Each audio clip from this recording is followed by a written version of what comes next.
Hello, everybody, and welcome back to the Charity Charge Show. This is Grayson Harris, and today we are pleased to be joined by Robert Lewis Jr. He is both the CEO and president of the Boys and Girls Club of Boston. Robert, thank you for joining us today. Grayson, thank you for having me. I'm really looking forward to our conversation today. So am I. I'm really excited to really dive in. I would love if you could just set the stage and tell, myself and our audience a little bit more about the work that you're doing out there in Boston. Thank you. One, we're just very excited about our work in, the community of Boston and one of the neighborhoods that abuts us, a neighborhood called Chelsea, Massachusetts. What we're focused on, we have 9 clubs throughout Boston and Chelsea. Where we're just serving in terms of young folks, families, and members, close to 40,000 people, that are surrounding our communities. I'd say in a very simple way, our whole idea of how are we providing the resources, the support, and the tools for our young folks to be successful. We're serving young folks from the age of 6 to the age of 18.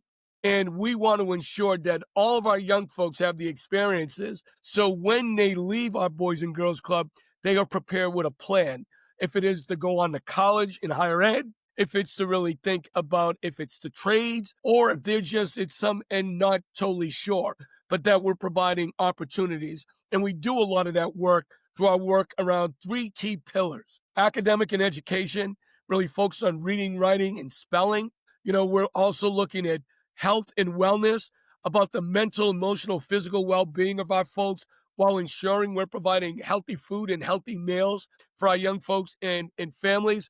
And then the next big part is how are we providing access and opportunities of skills and learning to get our young folks ready for this 21st century economy, because they are our region's next talent pipeline and workforce. So that's it in a simple form. And we have 9 incredible buildings where a lot of great work can happen. Wow. And we are the trusted youth development organization in Boston and Chelsea. I love that. And, you mentioned these 3 pillars. I would love, again, if you could explain a little bit about the needs that you are seeing in each of these pillars for your community. Yeah, it's fun. We're looking to focus on and how we came to these needs. A few years ago, we started off and we wanted to do a strategic plan. So we did a survey with our staff.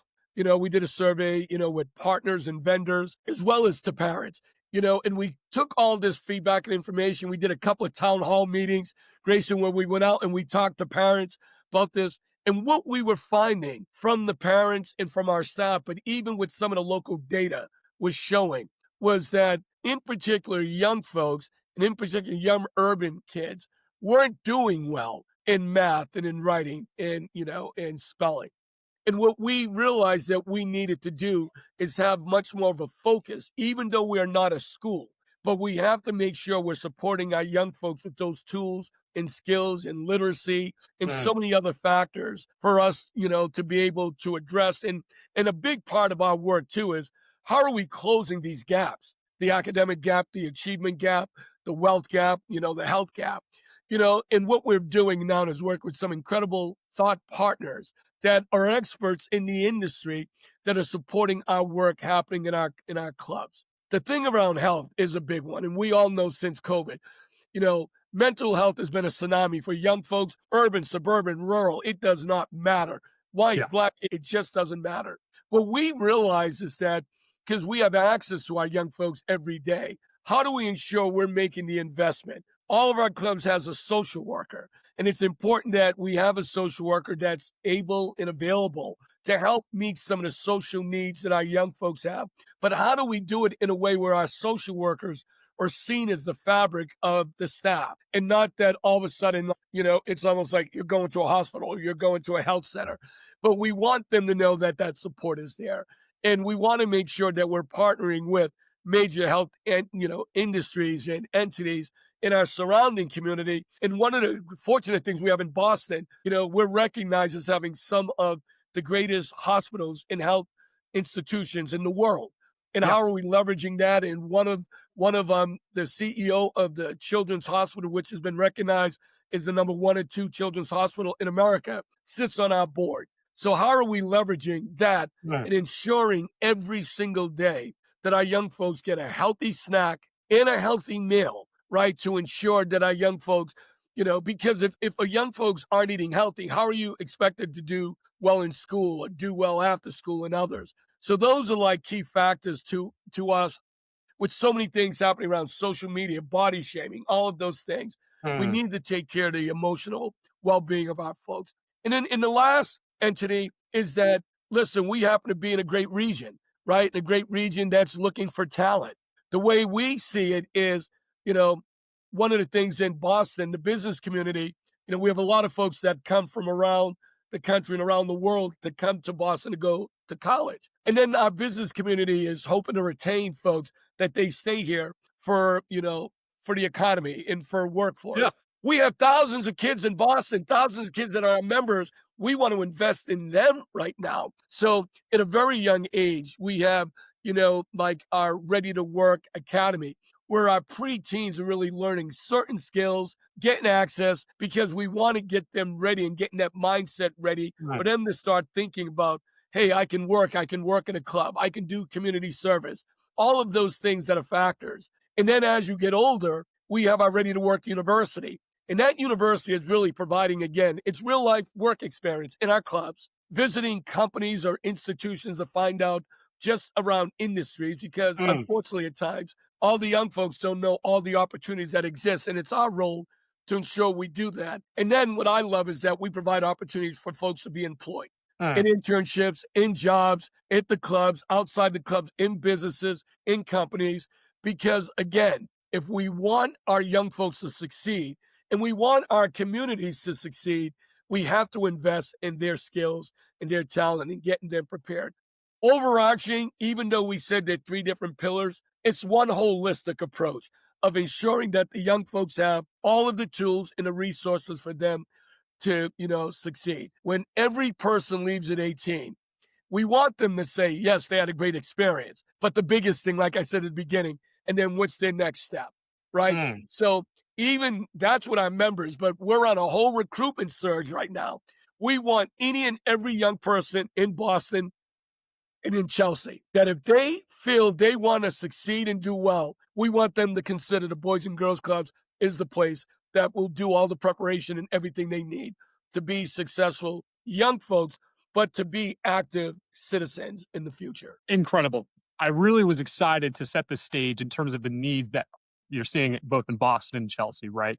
And you also mentioned the fact that you want every single youth in the area to really get involved. And whenever you stepped in, starting in September, there's this new program, really making it cost free. And correct me if I'm wrong, for Yes.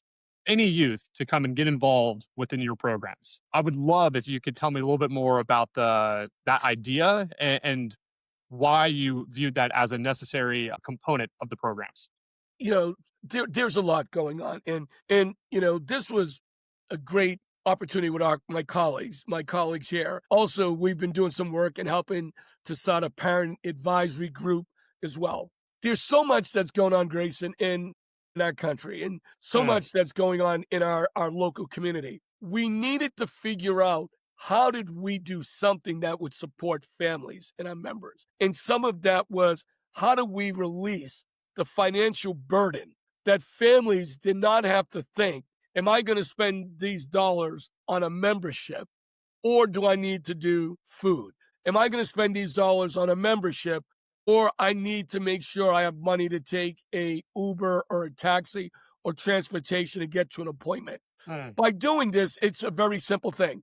Release the financial burden, right? Which still means the burden is still on us as an organization because we still have to raise the money to offset that. So I want just to be clear, it wasn't a donor that started off that said you should do this. It was like the organization. And what I'm hoping is that there will be donors out there that are going to say, hey, great move. We support this. But we're also on a campaign this year to bring in another 2,000 members. So we're going to have to raise the money to offset that because we don't want that burden to be on parents. And if I want to say it in the simplest reason why we did this, Grayson, because it was the right thing to do. mm. And we're going to continue to look at opportunities that if it can release the financial burden on our members and our families. But here's the only thing I want folks to also realize. it could sound like it's free. The membership is free, but they still, young folks have to put in the sweat equity to be successful. They still have to show up. They have to participate in our programs and everything. So there's a sweat equity that they Yeah. have because people can get confused and say, it's free. It is not free. The membership is free, but the commitment is going to be that's the cost that you pay to be engaged. And to be honest, my colleagues here, I got to give them credit.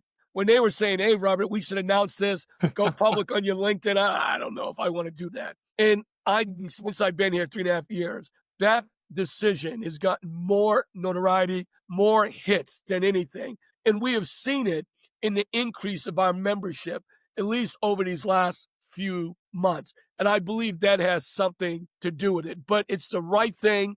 I think during the time and even now, as we're thinking about, through subsidies potentially Mm. being cut and reduced, what else are we going to need to do? Because parents are waking up every day and trying to figure out, holy crap, in this world of uncertainty, what am I going to need to do to ensure my young folks are successful, ensuring I'm capable of doing the things I need to do? And I want to make sure at the end of the day, can I also put food on the table for my kids to be able to have? And that's going to be one of the next things we're going to be looking at. It's great to say we provide close to 280,000 meals a year to our members. But if these federal subsidies get cut and reduced, what does that mean for our young folks when they're Mm. not at the club? What does that mean for their families during evenings and weekends? We can't allow food inequities and these cuts to have an impact on our young folks and their family and our broader community. So there'll be more to come. We're going to start talking about this next week. But I just feel as a leader in youth development, as a leader in this city, as a convener in this city, we will step up. And if we step up in a big way, maybe others in the youth development sector, business sector will rise with us. Well, that was a perfect segue into kind of the next question I was really excited to dive into, right? And a big key component that's allowed you to, offer reduce the barriers, for the members of the community to take advantage of the services that y'all have are these collaboration within Boston with both, the government, other nonprofit organizations, and corporations across the city as well. Can you tell me a little bit more about what your philosophy and strategy in terms of building a community to support the youth of Boston looks like, and how you get buy-in from all aspects of Boston? Yeah, I think it's a great thing. We have an incredible board and an incredible trustee. And these are incredible business and civic leaders who care and who have a history, within their companies or within our city of Boston of being engaged. So I think one of the biggest things is when I was saying earlier, when we were doing our strategic plan, we engaged them in the process. And they were part of the working groups and the working committees. And a big part for us is to ensure that they feel like they are part of helping and supporting and addressing the issues. We do that in a few different ways. Besides the fundraising, besides the corporate engagement of their employees, we ask them to come out and experience the club. Come and spend a day and see our young folks, meet our young folks, walk around, see the power and the role we have in communities. And then on some ends, they'll have great ideas and or they want to step up and support us. We've had a couple of companies that have stepped up and they're doing technology, Tech Tuesdays in a few of our clubs, ensuring our young folks have the tools and the skills to do things. We have other companies that actually host our young folks during the summer, for, like I said, jobs and internships. A lot of our companies do that as well. One thing that I have seen in this city and one thing that I've seen with our organization is our power of activating the private sector community through our board and others. How are we activating the public sector, colleges, universities, and others? And how are we activating the citizenship and those our parents and others to be involved? When you bring this group collectively together, I always say Boston can't be stopped. And we are a model of heavy engagement, support, how we can continue to keep them informed and educated. And, let's be real. It's about relationship, not transaction, right? This is about investing, not just supporting. They're investing in the future of Boston, the Mm. future of our region, the future of our country. And part of their investment is potentially in their next pipeline. So we've been blessed to have an incredible board, have incredible corporate supporters and investors.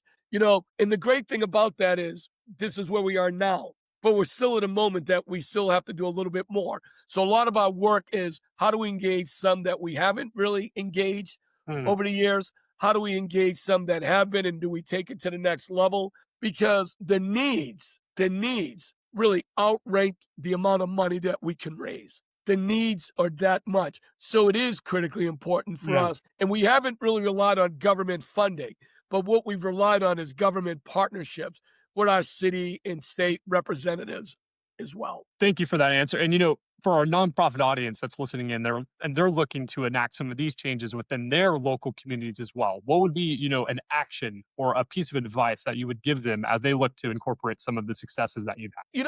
If the one thing I would say to nonprofit leaders, look at the data of your region. Look at it. The data's telling you the story. I think the hardest thing is, you almost have to step up and be a little bolder. We got to be bold. We have to be clear. Are we doing our work to run organizations? Or are we actually leading change? There's a lot of folks who are running organizations. I'm about change management and change and impact. It is about putting yourself out there. I'd also say to folks, surround yourself with staff that really care deeply, train and invest in them, because it's all this work is on the ground. It's with those staff that are doing this community work. And to the best of your ability, how are you also engaging thought partners? Don't feel like your institution has to do it all by yourself. Use your ecosystem of community and civic leaders and others to help you to achieve this. But I guess if I could say this, and I want to say in the most respectful way in the world to our sector, because we're a huge sector in our country. As we're moving forward today, it's going to take bold and civic leadership to Mm. really address these issues. And listen, I'm your partner in this work, as I would need you as partners in this work as well. So again, being bold, invest in your team, be clear through data what are the real issues that you need to be taking on, and go at it. The other thing too is if we all had the answers, we'd all be copying each other. The unfortunate part, a lot of this is a new time, and things change every 5 or 10 or 15 years. And we have to be ready for those changes, which means our institutions, our staff, and what maybe some of our goals and purposes are. Thank you for that answer. And the pillar that I'd love to dive into a little bit more is this team aspect. I think it's one of the parts that, has allowed you and your organization to be so adaptable. And a big part of the reason we're having this conversation today is the incredible team behind you. So I would love if you could tell me a little bit more about the strategy that goes into, building and retaining a team and talent within an organization and really being, stewarding that talent as well. Listen, it's every day is still a work in progress, right? We're doing our work and we still have a long way to go. I think a few things for us when I first came in, and this was like my predecessor, but I was glad I had a chance to do this. A few things you have to do. You have to look, and we had to look at our compensation of our staff, right? And you have to make sure you're competitive. And you Mm. want to do that, and it's salary, because that is important. People's time matters. But you also want to ensure that folks feel like they're part of change and they're part of decision making and others. And again, we have a way to go with that, and we're still working on that. But what I feel is at least we're clear on what our purpose are, the goals and objectives we want to meet. We're looking to make a major investment in our human resources and people development. And that's key and critical. Like, you can't ask staff to do the work and you don't provide them with the training. And if there's one thing I've learned for our field staff, we can't think they're the experts in academic and workforce and health and wellness. That's unfair. And unfortunately, in our sector, we get too many workers that have to do it all.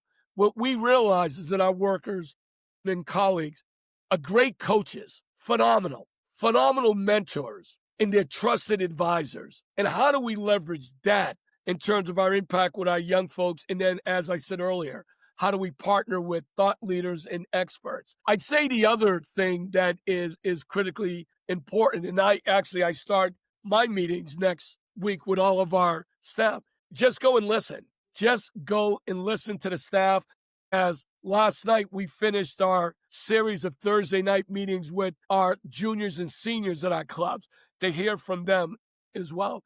You have to listen to folks and you have to believe in something that sometimes is hard to remember is if they have ideas and thoughts, let them go. And I really mean that. Like they have ideas and thoughts, and I say that for my colleagues that set up the podcast and others. My job is to follow their lead and not for me to tell them what I think they need to do and others.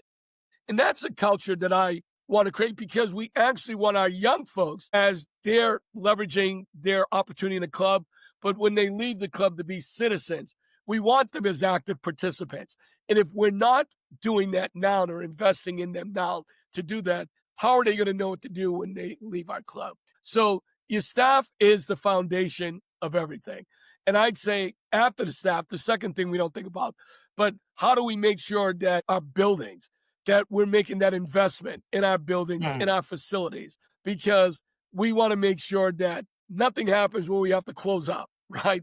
So our buildings, as well as our staff, are two important entities. Our human resources and others, we're looking to make big investments, in ensuring training and development. And not just for our staff, to be honest, my selfishness, Grayson, is I want us to help define when we think about training in our youth development sector, that there's a level of consistency at the clubs, but any youth development sector in terms of language. Because if you bring 50 organizations today and say, which youth development, you'll get probably 50 different answers. I want to help us play a role to figure out how do we help professionalize the field and through mm. our training. And then once we get there with our staff, is this something we can offer up to other youth development organizations in our city as well? That's incredible, and I love, you know, you have built along with your team this incredible culture and this change making culture for a CEO, an executive director that's looking at their organization and they're looking to take that first step towards it.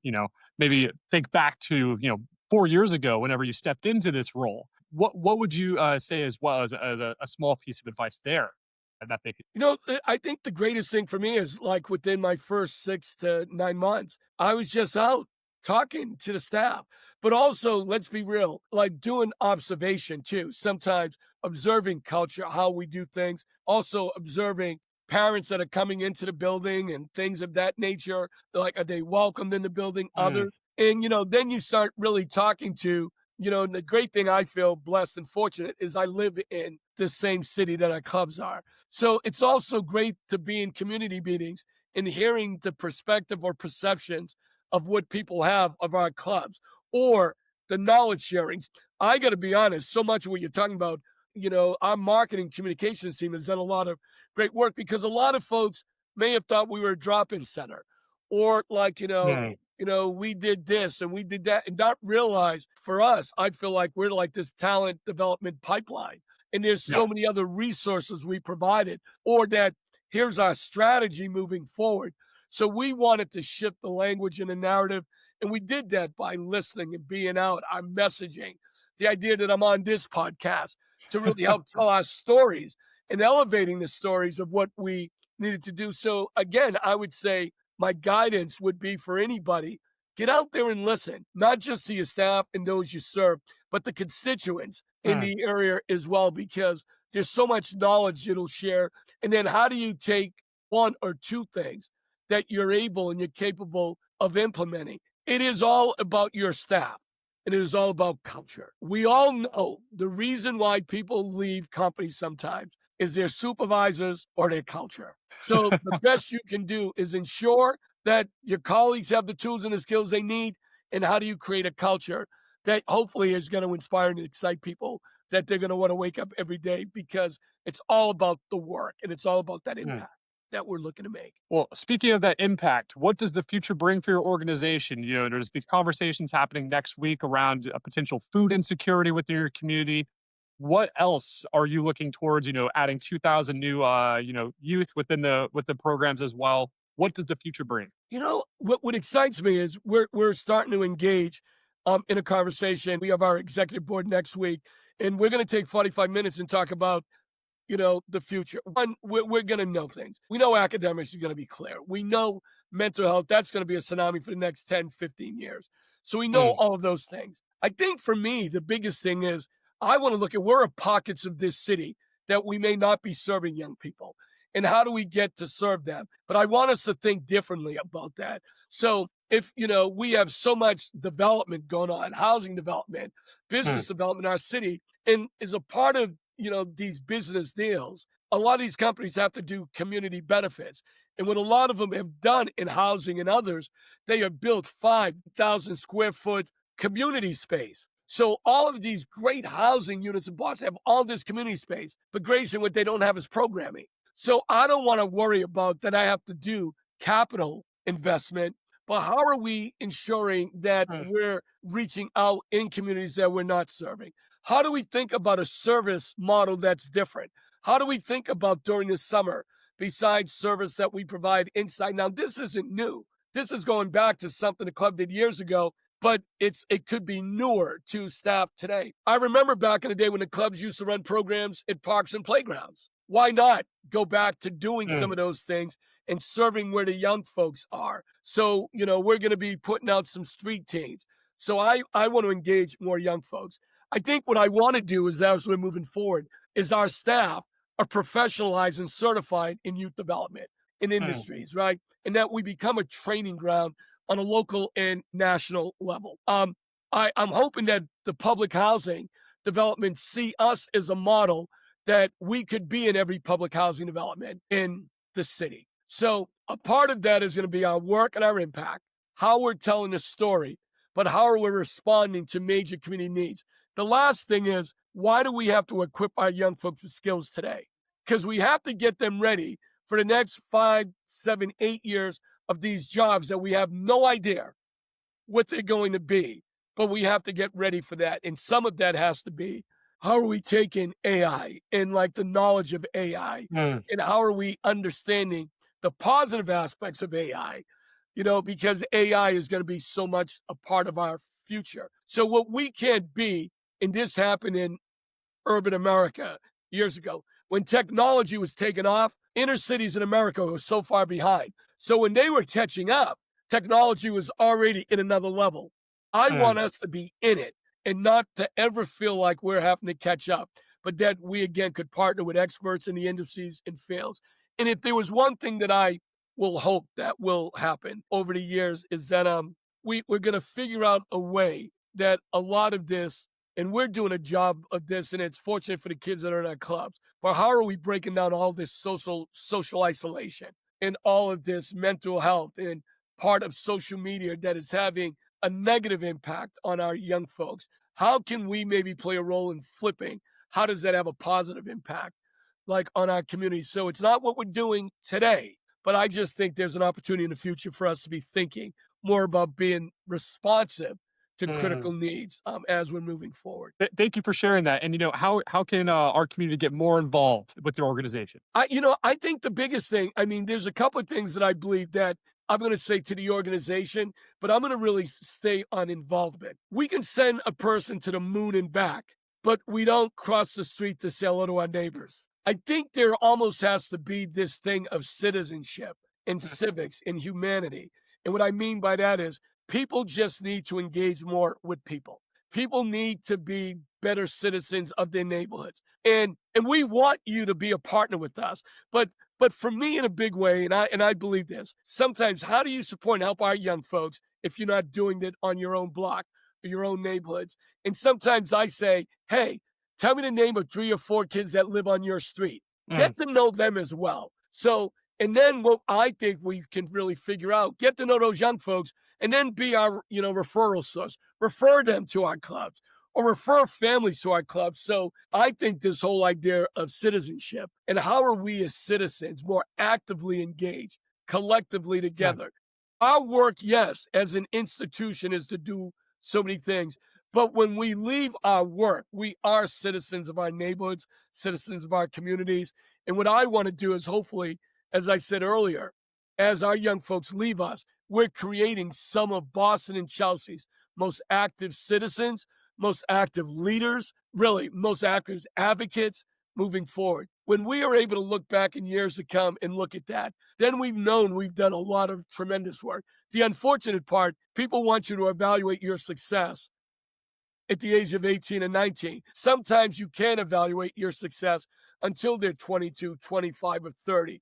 But Mm. that's the big thing with our alumni. The more we can stay engaged, staying involved in knowing how they're doing in the near future and future years to come. Incredible. Robert, thank you so much for coming on and sharing more about the impact that y'all are having and really driving that impact through the needs and speaking to the members of your community and sharing all of that with our audience today. Grayson, listen, I thank you for having us, and me join you and to share what we're doing here at the Boys and Girls Clubs of Boston. I would say to folks that are watching, check out your Boys and Girls Clubs around the country. You'll just see a lot of great work that's happening as part of this great movement. Thank you very much. Be well.